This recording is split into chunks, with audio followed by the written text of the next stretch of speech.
F&O collar show में आपका स्वागत है। मैं हूं डिम्पी कालरा। तो मार्केट्स में इस समय तेज उतार चढ़ाव देखने को मिल रहा है। अभी अगर आप निफ्टी का आंकड़ा देखेंगे तो आपको लगेगा कि ये 9400 के आसपास है।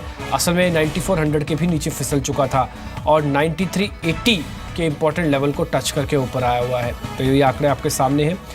निफ्टी में आज थोड़ी बिकवाली फिर से बढ़ गई है, ये इंपॉर्टेंट चीज़ है। और साथ ही साथ 9500 की और 9600 की कॉल में भी बिकवाली देखने को मिल रही है। तो ये इंपॉर्टेंट चीज़ है जो आज बाजार के अंदर देखने को मिली।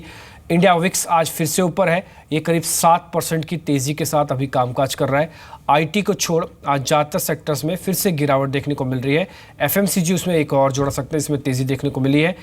वायदा बैंड से बाहर आने के बाद भी सीएट के कैश वायदा में अभी भी आपको जो है डिफरेंस है वो देखने को मिल रहा है। ये दूसरा ऐसा दिन है जब सीएट के अंदर हमको कैश और वायदा के अंदर डिफरेंस देखने को मिल रहा है। आज के मेहमान हमारे साथ एंजल ब्रोकिंग से अमर सिंह जुड़ चुके हैं, जिनसे हम बातचीत करेंगे ओवरऑल की मार्केट्स के अंदर उनका क्या नज़रिया है। अमर, शुक्रिया पहले तो समय देने के लिए। ओवरऑल आपका व्यू क्या है निफ्टी पर, क्या करना चाहिए? अब 2 घंटे रह गए सिर्फ बाजार के क्लोजिंग पे। शायद अभी अमर से बात नहीं हो पाएगी, लेकिन इस बीच कुछ एक चीज़ और है, हम देख लीजिए मार्केट्स के अंदर। वो एक है कि एसबीआई के नंबर्स। एक बार पहले नंबर्स दिखाइए आप, उसके बाद एसबीआई के शेयर। हमने देखिए आपको एक बात बिल्कुल क्लियर बताई थी एसबीआई के नंबर्स पे कि 300 का लेवल नहीं टूटना चाहिए। नंबर्स अच्छे हैं तो प्राइस के लिहाज से, नंबर्स के लिहाज से दोनों ही चीज़ एसबीआई के अंदर आज बेस बनाती हुई दिख रही थी। और अभी शेयर करीब 2.5% ऊपर है। थोड़ी देर पहले 3.5% की बढ़त के साथ ट्रेड करा था। तो एसबीआई अच्छी खासी मजबूती के साथ ट्रेड करते हुए दिख रहा है। अभी भी 309 का स्तर बना हुआ है। अमर इस बीच मेरे साथ जुड़ चुके हैं। अमर, आपको आवाज़ सुनाई दे रही है? तो आपका निफ्टी पे आउटलुक चाहिए हमको। ओवरऑल निफ्टी की बात करें तो निफ्टी में शुरुआती जो आज तेजी रही वो मार्केट कहीं ना कहीं हाई लेवल्स पे एक सेलिंग प्रेशर देखने को मिल रहा है। और यदि देखें तो ये न सिर्फ डोमेस्टिक मार्केट्स का ट्रेंड है, इंटरनेशनल मार्केट्स में भी एक सेलिंग प्रेशर हमें देखने को मिल रहा है। और 9530 9540 जो लेवल्स हैं वहाँ मार्केट को एक रेजिस्टेंस मिल रहा है। और नीचे का जो सपोर्ट है वो यदि बात करूं तो 9370 से 9380 का एक शॉर्ट टर्म सपोर्ट है फिलहाल। ठीक है, आगे बढ़ते हैं। आपको कार्यक्रम से जुड़ने का तरीका जल्दी से आप नोट कर लीजिए। आप हमसे एसएमएस के जरिए जुड़ सकते हैं, 57575 पर एसएमएस करना होगा। आप चाहे तो हमको फेसबुक के जरिए जुड़िए, व्हाट्सअप भी कर सकते हैं अपना सवाल, और टोल फ्री नंबर पर भी फ़ोन पूछ सकते हैं। तो 4 तरीके हैं जिससे आप कार्यक्रम से जुड़ सकते हैं, सवाल पूछ सकते हैं। फिलहाल 9400 पे बाजार है, 935060 का अहम सपोर्ट अब मार्केट के पास है। और ऊपर जाते समय 9480 मार्केट के लिए टफ रेजिस्टेंस भी बन चुका है, जो आज के लेवल का हाई भी था, दिन का उच्चतम स्तर भी था। तो थोड़ा सा ध्यान देके कामकाज करें। चलिए, इस बीच कुछ कॉलर मेरे साथ जुड़ रहे हैं, उनका सवाल भी जोड़ लेते हैं। अनिकेत है जयपुर से अपना सवाल पूछने के लिए। अनिकेत नमस्ते, अपना सवाल पूछे सर आप। नमस्ते सर जी पूछिए सर। मेरा यूनियन बैंक बाई किया हुआ है 180 रुपीज 20 पैसे में एक लोट। 180 का यूनियन बैंक है, ठीक है। हाँ, और एक लोट पीएफसी है 162 रुपीज। पीएफसी का 162 का लॉट है, यहीं से टूटा था ये, मेरे को याद अच्छी तरह से। 164 162 का अच्छा बेस था, यहीं से टूटा था पीएफसी भी। ठीक है, पूछते हैं क्या करना चाहिए। आप रख सकते हैं, रोल भी कर सकते हैं, एक्सपायरी आ रही है आप तो। अनिकेत रख सकते हैं ना? अनिकेत सुन पा रहे? नहीं, उनसे बात नहीं हो पाएगी, लेकिन वो सुन लेंगे। हमारा आपकी रिकमेंडेशन चाहिए, एक तो यूनियन बैंक पे और पावर फाइनेंस कॉर्पोरेशन पे, दोनों भाव से नीचे हैं। प्रॉब्लम ये है कि पीएफसी 160 162 की रेंज पे अच्छा बेस बना चुका था, वहाँ से टूटा। और यूनियन बैंक पे तो दबाव आ गया और आज सीवियर दबाव है। यदि यूनियन बैंक की बात करूं तो यूनियन बैंक में जिस तरह की वोलेटाइल हम लोगों ने ट्रेडिंग सेशन 5 मई को देखी, उसके बाद से एक निरंतर सेलिंग प्रेशर फिलहाल देखने को मिल रहा है। तो यूनियन बैंक में ये 169 170 का स्टॉप लॉस लगा के होल्ड कर सकते हैं। और इसमें वो एक 182 का अपर लेवल ज़रूर वॉच करना चाहिए, क्योंकि जब तक ये 182 के ऊपर ट्रेड नहीं करता है तब तक इसमें फ़िलहाल कोई वैसी तेज़ी नहीं दिख रही है। यदि पीएफसी की बात करूं तो पीएफसी में ओवरऑल एक सेलिंग प्रेशर देखने को मिल रहा है। ये 165 लेवल्स जो हैं, 165 168 लेवल्स जो थे पीएफसी के, उसके ऊपर ये ट्रेड नहीं कर पा रहा है। और अभी इसमें एक सेलिंग प्रेशर है, लेकिन फिलहाल का जो स्तर है 152 का एक काफ़ी स्ट्रॉन्ग सपोर्ट है पीएफसी के लिए। तो उसके नीचे का ये स्टॉप लगा के होल्ड कर सकते हैं। और क्योंकि इनकी जो बाइंग है वो 162 पे है, ठीक है। तो जब तक ये 158 के ऊपर ट्रेड नहीं करता है तब तक इसमें फर्दर तेजी नहीं दिख रही है। ठीक है, तो दोनों पे अभी आपको होल्ड ही करना है, दोनों एक रेंज में फंसे हुए हैं, आपको भी होल्ड कर लीजिए, ना ही सौदों को काटिए ना ही एवरेज कीजिए, कुछ मत कीजिए, अभी जैसे है वैसे ही रहने दीजिए, मार्केट के साथ चलिए।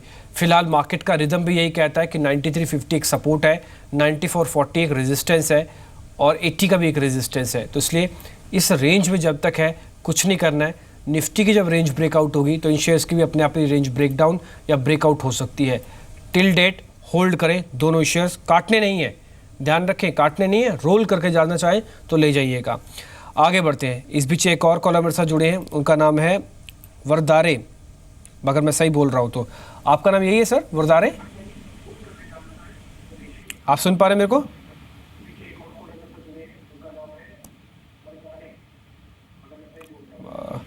उनसे बात नहीं हो पा रही है, लेकिन उनकी जो डिटेल है ना। वरदराज कामत।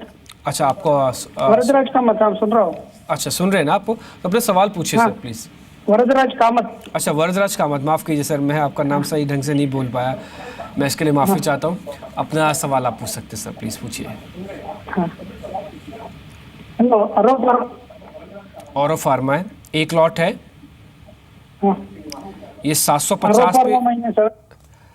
अच्छा, मैं ना आपसे कनेक्ट नहीं हो पा रहा हूँ, जो आपने मेरे को डिटेल भेजी है ना मैं पढ़ देता हूँ, अगर गलत हो तो बताइएगा। एक लॉट आपके पास 616 का है, आपने बाई किया है, एक आपके पास लॉट है 750 का, दो लॉट आपके पास हो जाएंगे। मेरे हिसाब से इसकी कुल मिला के एवरेज करीब करीब वो बननी चाहिए 700 के नीचे की, आपके एवरेज 700 के नीचे की बनेगी, 680 तो मोटा मोटी हम समझ लेते हैं, जो कि आपका एवरेज प्राइस आके बन जाएगा। अभी करना क्या चाहिए, दो लॉट है इनके पास, 680 की एवरेज है, अब ये 600 के भी नीचे है, एक तो बहुत ही महंगा है 750 का है। अमर, आपके सुझाव क्या है, क्या करें अब? ओवरऑल यदि औरो फार्मा की बात करूं तो औरो फार्मा में एक ट्रेंड जो इसका है वो फिलहाल बेरिश है, क्योंकि यदि लॉन्ग टर्म की मैं बात करूं, मीडियम टर्म, शॉर्ट टर्म में हाँ इसमें एक पॉजिटिव मोमेंटम हम लोगों ने देखा। 4 मई को 583 लेवल से ऑलमोस्ट ये इसकी एक रैली 627 तक हुई, पर वो रैली सस्टेन नहीं हुई और एक सेलिंग प्रेशर देखने को देखा हम लोगों ने मार्केट्स में।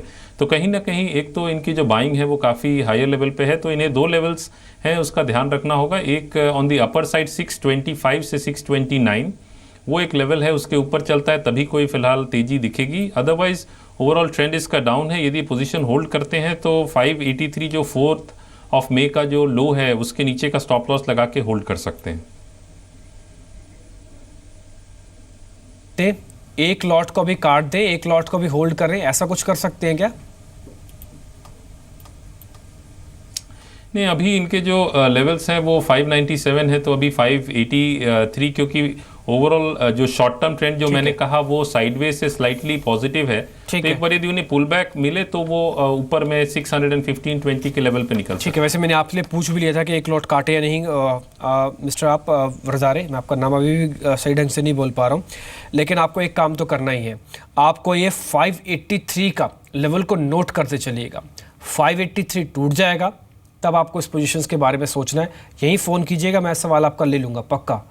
आपको 583 तक अभी होल्ड करना है, हम उम्मीद करते हैं कि क्योंकि स्लाइटली पॉजिटिव है, ये ब्रेक नहीं होना चाहिए, आपका रेट ऊपर आ जाएगा। अभी पैनिक में हमको लग रहा है कि नहीं काटना चाहिए, हमारे यही सुझाव दे रहे हैं, एक बार रुक जाइए। वैसे फार्मा की तबीयत सभी की ख़राब है, सिर्फ आपकी नहीं है, जिसने जहाँ लिया वो वहीं फंसा हो गया। आगे बढ़ते हैं, इस बीच मेरे साथ एक और कॉलर है, वो है अरजीत, ये आगरा से है। अरजीत नमस्ते, सवाल पूछें आप। नमस्ते सर, मेरा सुरलोन का मैंने एक लॉट लिया हुआ है सर, 25 की कॉल लिया 25 रुपए की 15 पैसे से सर। मैं अगर गलत नहीं हूँ ना तो मैंने शायद आपसे पहले भी एक बार मेरी बात हुई थी, हमने आपको जब सुजलम बताया था ना कि कंपनी घाटे से मुनाफे में आ सकती है, शायद उस दिन की पोजीशन आपके पास ही खड़ी है। नहीं सर, आज ही लिया सर मैंने, सुबह अच्छा, ही लिया ये था। आज लिया है। ऐसे एक कॉलर और भी थे, उन्होंने उस दिन हमने एक बार इनके बारे में शेयर के बारे में बताया था, तब उन्होंने तब से पोजीशन थी, खैर वो तो अच्छे बेनिफिट में आए होंगे, कोई बात नहीं। आप भी बेनिफिट में तो आ ही चुके हैं सर, भले 10 पैसे क्यों ना सही, अभी भी आपका शेयर तो ऊपर ही है, कॉल तो ऊपर ही है। एक बार क्या करें अमर, क्योंकि इसके नंबर्स आने और कंपनी ना घाटे से मुनाफे में आ सकती है ईयरली बेसिस पर, और आज शेयर 4% ऊपर है। इन स्पाइट ऑफ दिस बाजार पलट गया, यह शेयर टूटा नहीं, अभी भी चल रहा है। क्या करें, एक बार बने रहें एक्सपायरी तक, कल नंबर आने हैं इसके। ओवरऑल सुज़लॉन में मैं ये कहूँगा कि सुज़लॉन की यदि ट्रेडिंग पैटर्न आप देखेंगे पिछले 6-7 ट्रेडिंग डेज में, तो एक बहुत ज़्यादा वोलेटाइल ट्रेडिंग सेशन रहा है। ऑन दी अपसाइड इसमें जो है 2175 का अपसाइड हम लोगों ने देखा है और लो 1930 का देखा है, तो कहीं ना कहीं ओवरऑल एक वोलेटिलिटी इसमें दिख रही है। तो मेरी ये सलाह रहेगी कि यदि इनके पोजीशंस प्रॉफिट में हैं तो इन्हें डेफिनेटली एक बार पोजीशन से बाहर निकलना चाहिए। नहीं तो यदि ये होल्ड करना चाहते हैं तो 2150 और 2160 के ऊपर सुज़लॉन चलता है तो फिर उसमें एक शॉर्ट टर्म एक तेजी देखने को मिल सकती है, तब वो होल्ड करके चल सकते हैं उसके। वैसे स्टॉप लॉस क्या होना चाहिए अगर मैं आपसे पूछ लूँ तो फ्यूचर का स्टॉप लॉस क्या होना चाहिए? हाँ, इस फ्यूचर्स में जो स्टॉप लॉस है वो तो 19.65 का स्टॉप लॉस है, वो टेक्निकल एक स्टॉप लॉस लगा के रख सकते हैं। अब आपके पास दो चीज़ है, एक तो 19 रुपये 60 पैसे 65 पैसे का तो स्टॉप लॉस लगा लीजिए अगर आप पोजीशन से अभी बाहर नहीं आना चाहते। ठीक है, 19 रुपये 60 पैसे 65 पैसे, रिपीट कर रहा हूँ, आपको ये स्टॉप लॉस लगा लेना है। अभी आपको होल्ड करना है पोजीशंस को। आप 10 पैसे लेके बाहर आना चाहते हैं तो कोई मतलब खैर बन नहीं रहा। वैसे अमर कह रहे हैं कि बाहर आ जाए तो ज़्यादा अच्छा होगा, आपके ऊपर मर्जी है। आप 10 पैसे ही ज़्यादा टूटेगी, इससे ज़्यादा टूटेगा भी नहीं अगर ये 19.60 आ गया तो। अब आपके पास सौदा और कितना तेज़ होगा, वो होगा 21 रुपये 50 पैसे के ऊपर। ये गैप अप कर सकता है, चांसेस हैं इसके, लेकिन 21.50 के ऊपर आ जाए तब आपको अच्छा मिलेगा, बहुत अच्छा प्रॉफिट मिल सकता है इस कॉल से। तो हमने आपको सारे समीकरण बता दिए।